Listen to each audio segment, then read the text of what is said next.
Today I'm spilling the tea on how I made this shrimp and corn chowder. When I tell y'all, it is so good. The first thing you want to do is get a shallot and dice it up. And baby, no, I am not cutting this shallot on my countertop. I am using an acrylic cutting board. I had to go ahead and get that out the way. Now listen, the full recipe of this shrimp and corn chowder is in my cookbook, Memories on a Plate. It's in the chapter, What We Got for Supper. You can find my cookbook on Amazon. Just search Memories on a Plate cookbook, and it's also linked in my bio. Get you one. Once you chop up your shallots, you want to dice up one onion and set it aside. Now let's work on our corn. Baby, I have this corn peeler that I absolutely love. Back in the day, my mama used to use a knife, but this corn peeler is much easier. And I don't have to worry about cutting myself. Pretty much everything that you see me using in this video will be linked in that orange shopping cart above my name. Including this Dutch oven that I'm cooking my chowder in. I absolutely love this one. Because everything is better with bacon, and in my house, swine is fine. All you want to do is chop up a couple slices of bacon and fry them up. I have about a pound of shrimp that I cut in half. Y'all know I love those shrimp from Costco, and they're huge, so I had to cut my shrimp in half. After your bacon is nice and crispy, you just want to remove it and set it aside, and then add your seasoned shrimp to your bacon fat.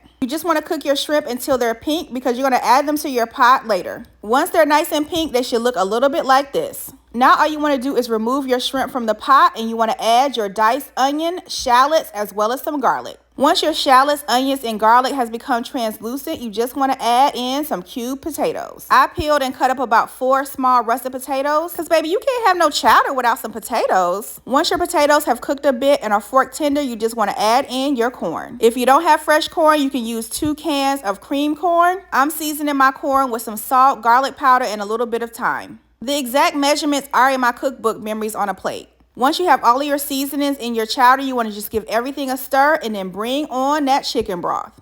Adding chicken broth to the pot is going to release all of those flavors that's at the bottom of this Dutch oven. When I tell you this chowder is so good, you just want to simmer your chowder for a little bit, and then you want to add in 1 cup of heavy cream. Once your heavy cream goes in, you just want to give everything a good stir until everything is well combined, and let it simmer for a little bit longer. As my daddy would say, once you're ready to chop, you just want to add in your cooked shrimp and your bacon. The last thing you'll need to add in is some fresh scallions. I chopped up about 3 to 4 scallions to add to my chowder, but I also left some to the side to add on top. Now allow your chowder to simmer one more time so your shrimp can get heated through. While I did that, I fried me up some of my daddy's crispy fried cornbread. This recipe is also in my cookbook under the chapter Our Daily Bread. And that's it, that's all. Now all you have to do is just grab you a bowl and ladle in your shrimp and corn chowder. Of course, I had to garnish my chowder with some additional bacon as well as some additional scallions on top for some extra razzle dazzle. And threw on me not 1 but 2 pieces of that crispy cornbread. That's how you make my shrimp and corn chowder. If you have some crab, you can add some crab at the end if you want. I didn't have any on hand, but some crab will be good in this chowder as well. Any type of soup, chowder, or even chili this time of year is simply undefeated. If you're looking for a flavorful chowder to make this fall and winter, you have to make this shrimp and corn chowder. And you already know this country girl is always gonna have her some cornbread on the side. This entire meal was definitely spilling the sweet tea approved.